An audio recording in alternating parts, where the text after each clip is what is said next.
நம்ம மண்ணில் விளையிற தக்காளிக்கும் கத்தரிக்காய்க்கும் இருக்கிற மவுஸு நீங்கள் சொல்கிற அந்த ரோபோவுக்கு கிடையாதுங்க.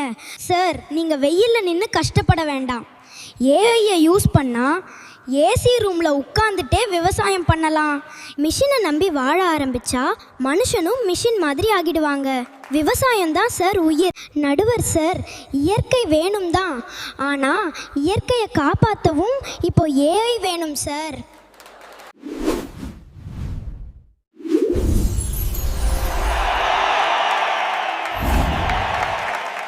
அனைவருக்கும் வணக்கம். இன்றைக்கி நாம் பார்க்க போகிறது மண்ணுக்கும் மிஷினுக்கும் நடக்கிற ஒரு சுவாரஸ்யமான போட்டி. ஒரு பக்கம் ஏரோட்டி பார்த்தா தான் சோறு திங்க முடியும்னு அதட்ட வர்ற விவசாய குட்டீஸ், இன்னொரு பக்கம் சாட் ஜிபிடியும் ரோபோவும் இருந்தால் தான் உலகம் ஓடுன்னு சொல்கிற ஏஐ குட்டீஸ். முதல்ல நம்ம கோவை ஏரியாவிலிருந்து கிளம்பி வந்திருக்கிற விவசாய அணியை பேச கூப்பிடுறேன். வணக்கமுங்க நடுவர் ஐயா. என்னது ஏஐயா? இது என்னங்க புதுசாக இருக்குது? எங்கள் ஊர் பக்கம் ஏஐன்னு சொன்னால் அது ஏஐன்னு மற்றவங்கள கூப்பிட்றதுக்கு தான் தெரியும். நடுவர் ஐயா, முதல்ல ஒன்று புரிஞ்சுக்கணுங்க. இந்த ஏஐ கிட்ட போய் பசிக்குதுன்னு சொன்னால் அது ஒரு ஃபோட்டோவை தான் காட்டும். ஆனால் எங்கள் அப்பத்தா கிட்ட போய் பசிக்குதுன்னு சொன்னால் கம கமன்னு சோறு போட்டு குழம்பு ஊற்றுவா பாருங்க. அந்த ருசி உங்கள் ஏஐக்கு தெரியுமாங்க? மண்ணில் விரல் பட்டாதான் சார் எதிர்காலமே இருக்குது. நீங்கள் லேப்டாப்பில் விரல் வச்சு டைப் அடிச்சுட்டே இருந்தால் வயிறு நிறையுமாங்க? நம்ம மண்ணில் விளையிற தக்காளிக்கும் கத்தரிக்காய்க்கும் இருக்கிற மவுஸு நீங்கள் சொல்கிற அந்த ரோபோவுக்கு கிடையாதுங்க. விவசாயம் தான் சார் எக்காலத்துக்கும் நம்மளை கை தூக்கி விடும். ஏஐயை நம்புனா நாம் காலி ஆகிடுவோமுங்க.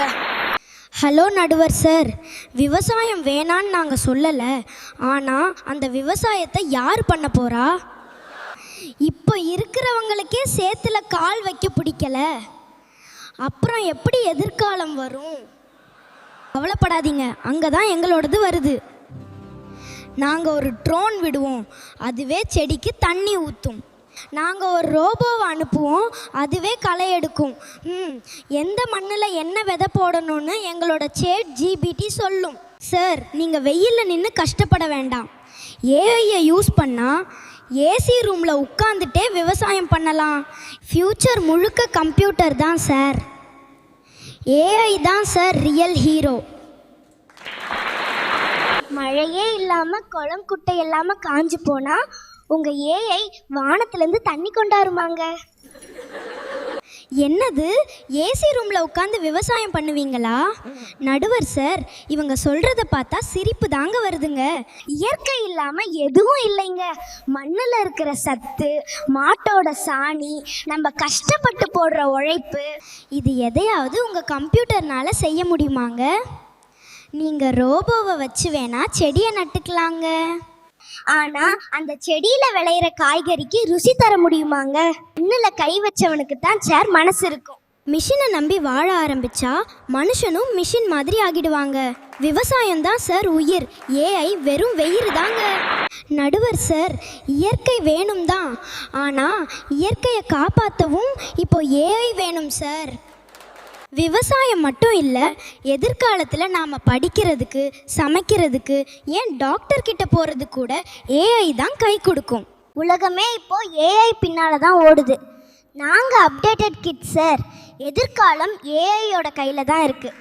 உங்கள் விவசாய அணி கூட காரில் தானே சார் வர்றாங்க. அதுலேயும் இப்போ ஏஐ வந்துடுச்சு. உழைப்பு மட்டும் போதாது சார், புத்தியும் வேணும்.